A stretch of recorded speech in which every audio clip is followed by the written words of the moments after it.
Muy buenas tardes a todos ustedes, les damos la más cordial de las bienvenidas a este momento importante de comunicación del Instituto de Altos Estudios Jurídicos. Estamos en Razón y Justicia.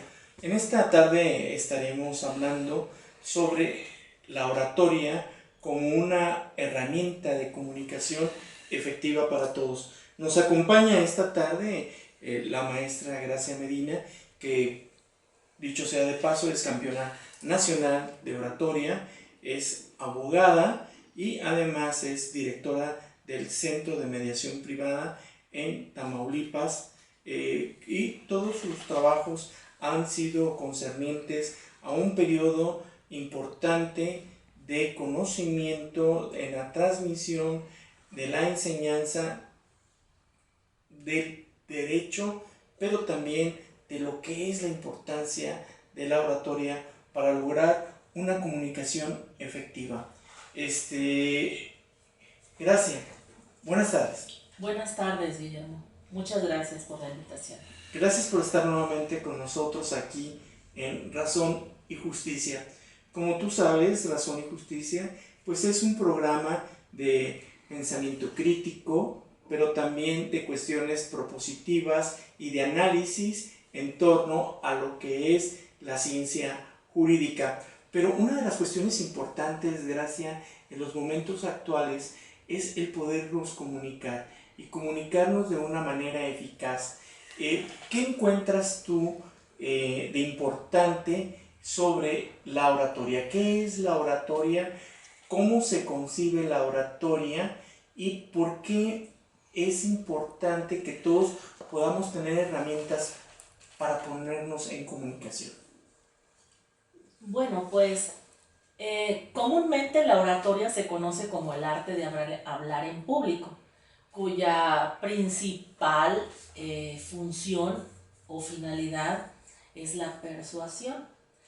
Sin embargo, existen muchos tipos de oratoria. La oratoria política, la oratoria jurídica, la oratoria social, en fin, dependiendo del uso que tú quieras darle a la palabra, es el tipo de oratoria al que se aboca la rama en particular. Sin embargo, hay conocimientos generales que nos permiten desarrollar esta habilidad para ser aplicada en cualquier área en la que tú te desempeñes e incluso en la vida cotidiana. ¿Cuántas veces no nos sucede que de pronto estamos en una reunión y cumple años alguien, el jefe, o 15 años la hija de nuestro mejor amigo, o simplemente es una ocasión en especial, unas bodas de plata, unas bodas de oro, etc.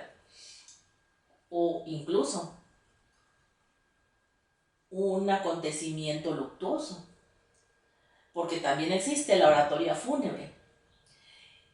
Y entonces de pronto nos dicen o nos piden a nosotros que digamos unas palabras, y quienes no han tenido la oportunidad de desarrollar la habilidad de hablar en público, habrán experimentado que en ese momento sienten que las manos les sudan, que las piernas les tiemblan, que el corazón se quiere salir, que la garganta se seca, y en lugar de pensar en cómo van a estructurar el mensaje, lo que empiezan a buscar es dónde se encuentra la primera puerta para salir corriendo. Está demostrado que de todos los miedos a los que el ser humano se enfrenta, justamente el de hablar en público es el que tiene un mayor grado de dificultad para enfrentarlo.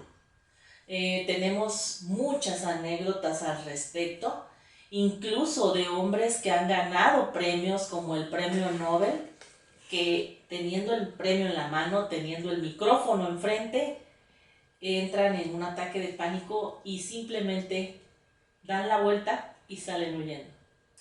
Fíjate, Gracias, que ahora que has hecho una división en el principio de tu intervención me gustaría que nos explicaras cuál es la diferencia efectivamente entre oratoria, retórica y disertación. Bueno, la retórica nos la explica con mucha facilidad uno de los griegos más famosos. Tú sabes muy bien que en la antigüedad hubo tres grandes maestros, filósofos: Sócrates, Platón y Aristóteles. El conocimiento se ha transmitido desde los orígenes de la humanidad a través de la palabra. Y Aristóteles, que fue el más contemporáneo de los tres, logró estructurar la retórica en tres grandes pilares, que son el logos, el ethos y el pathos. Aristóteles explicaba que para que un mensaje llegara a causar el efecto en los oyentes que el orador deseaba, debía de incluir estos tres elementos. Y el primero de ellos, el logos, tiene que ver totalmente con el razonamiento lógico. Voy a poner un ejemplo. Por ejemplo, en la parte de logos sería más o menos así el razonamiento. A través de un método deductivo, si A es verdadero y B es verdadero, la intersección de A y B también deben de ser verdaderas. Es una tabla tautológica. Así es, dicho coloquialmente. Por ejemplo, a las mujeres nos gustan las naranjas. El razonamiento lógico sería: a las mujeres nos gustan las frutas y las naranjas son frutas. Esta parte, el logos, tiene que ver con la estructura del pensamiento. No puedo yo hablar por hablar. La oratoria no se trata de pronunciar palabras coruscantes, rimbombantes, sin ton ni son. Uno tiene que saber lo que está diciendo. Uno tiene que saber hacia dónde va. Pero lo que has dicho efectivamente es una comunicación a través de operaciones mentales que son silogismos. Ah, por supuesto. Y lo que has dicho son silogismos. O sea, así es. Debe de haber una estructura lógica para que entonces pueda haber un razonamiento lógico y una comprensión lógica del mensaje. Lo has explicado muy bien. Ese es el logos. El segundo de esos pilares es el ethos. El ethos tiene que ver con el peso o autoridad de aquello que ya se dijo antes por alguien cuyo reconocimiento es superior al mío. Yo puedo tener la lógica, puedo estructurar correctamente mis pensamientos, pero para que mi discurso pueda tener un grado de validez, tiene que estar respaldado por un sustento de alguien que lo pensó antes que yo, de reconocimiento general, cuando menos del auditorio que me está escuchando, y si es posible, de reconocimiento universal. ¿Cómo puedo explicar esto? Hay por ahí una anécdota de un músico que era muy exitoso, llenaba auditorios, viajaba del otro lado del mundo para dar un concierto y la gente también viajaba solo para verlo. Y un día tuvo la idea de tocar de manera gratuita y él solo en una estación del tren, del metro. Llegó, puso su atril, tomó su violín y empezó a tocar, exactamente con la misma calidad que lo hacía en los mejores auditorios del mundo. Y para su sorpresa, lo mucho que le arrojaron a un lado fueron unas monedas, pero nadie se detuvo a escucharlo. Él se fue muy triste, muy deprimido. No entendía por qué despertaba tanto interés en la gente cuando lo anunciaban en un cartel y llenaban auditorios y pagaban muchísimo dinero por una butaca, por un asiento. ¿Y por qué en la estación del tren nadie se detenía a escucharlo? Si él lo había hecho de la misma forma, lo había ejecutado de la misma manera. La respuesta es que en la estación del metro era un perfecto desconocido. Pero cuando lo anunciaban en un cartel, entonces este cartel y el precio que venía en la parte de abajo de lo que costaba la entrada, le daba a él la categoría necesaria y la autoridad en la materia de la música que él interpretaba para hacer que las personas pensaran que valía el precio que estaba anunciado en el cartel para poder pagar y escucharlo. Lo que no sucedía en la estación del tren. Eso es el ethos. O sea que el ethos lo tenemos que identificar como la palabra la belleza. El ethos viene siendo más que nada la calidad moral de aquel que está diciendo las cosas. La calidad que tenía este músico era a prueba de todo. O sea, lo que llamamos el muro de valor.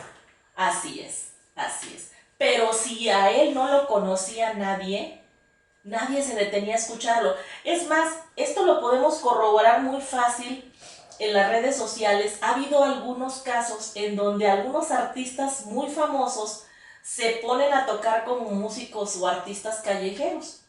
Y de pronto alguien se detiene a verlos. Todo el mundo pasa, nadie se detiene. Y de pronto alguien los identifica. Dice, mira, es fulano de tal.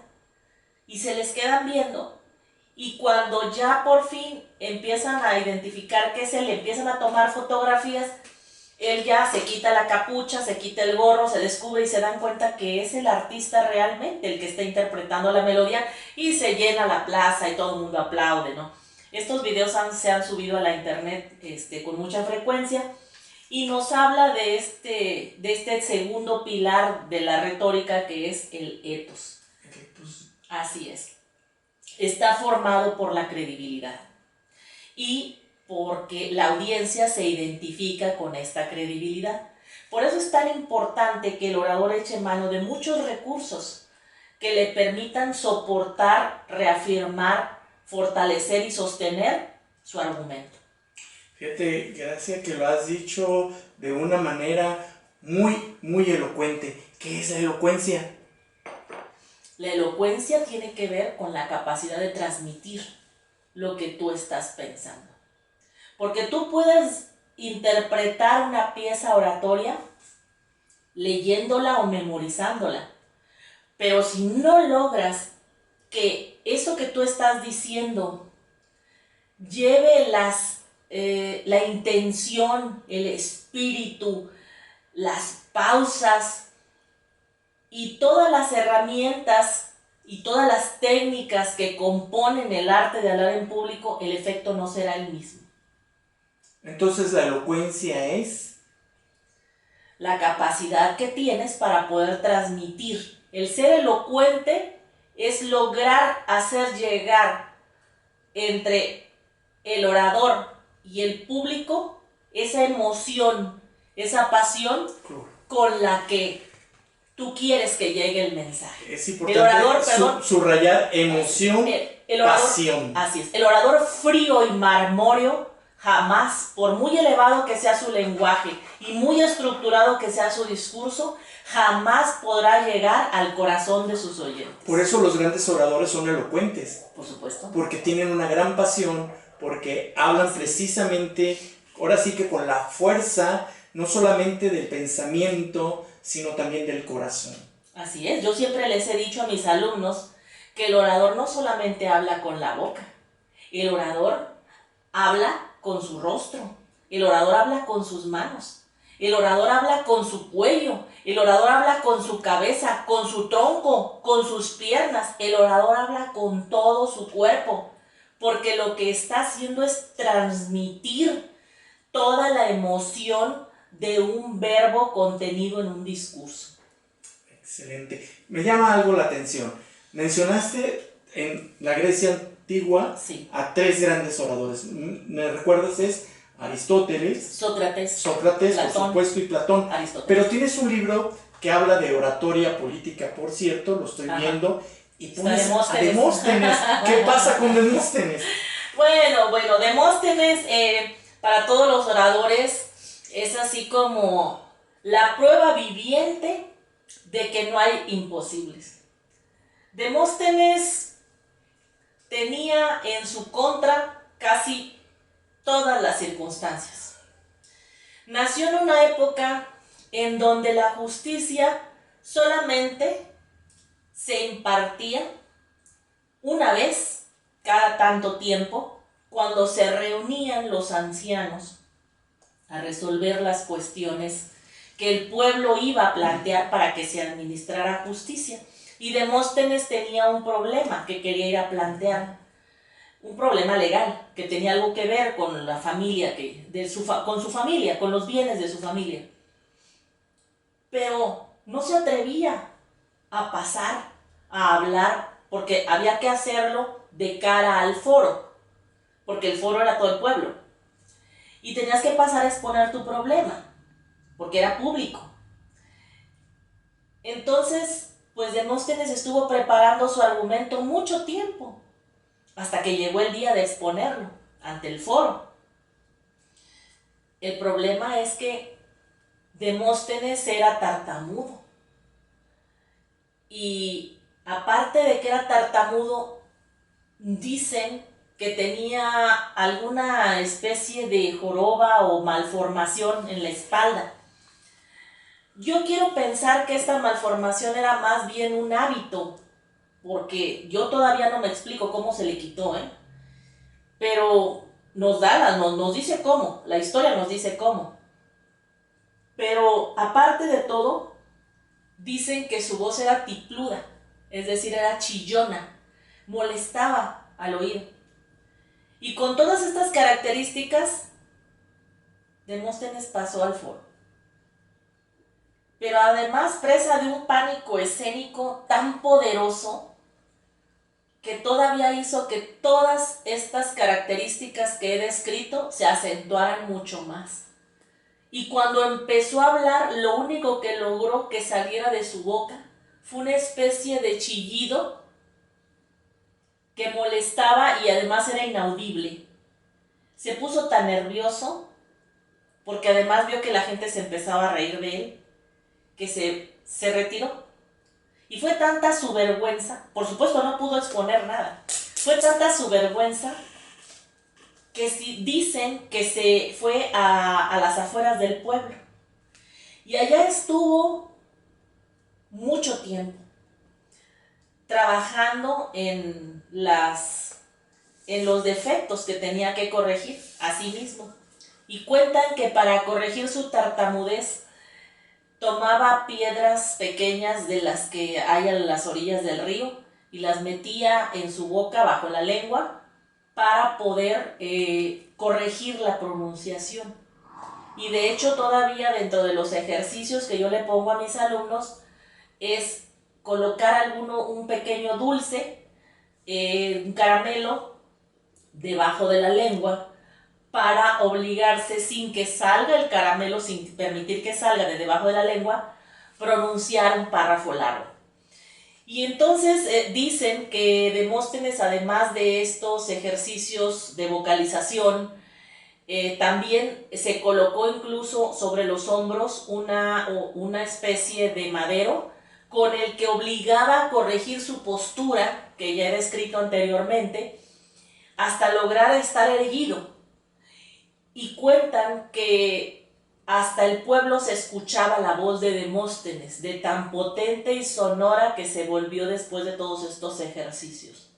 Al final no solamente logró su objetivo, sino que cuenta la historia que Filipo se volvió tan buen orador que cuando estaban amenazados por un ejército comandado por Filipo,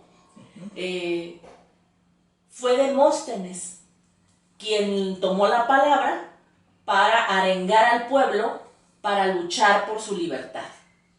Y Filipo, en una de sus citas históricamente biográficas, dice: no le temo tanto a las espadas, le temo más a la oratoria de Demóstenes, porque es capaz de mover un ejército. Y así quedó registrado. Hoy tenemos una caricatura muy famosa que nos habla un poco de la tartamudez originaria de Demóstenes. Hay una caricatura que se llama Don Gato y su pandilla, y Demóstenes así habla, como Demóstenes hablaba, tartamudo. Qué importante entonces es la práctica en el ejercicio de la palabra y cómo se pueden superar precisamente estas dificultades físicas que puede existir en un orador y que se pueden remontar. ¿Cuáles serían entonces, Gracia, las cualidades de un buen orador? Bueno, a mí me gustaría nada más terminar de describir el tercero de los pilares de los que nos hablaba Aristóteles. ¿Qué te parece si describes esta tercera etapa de la que nos habla Aristóteles después de esta pausa? Claro, con gusto. Volvemos.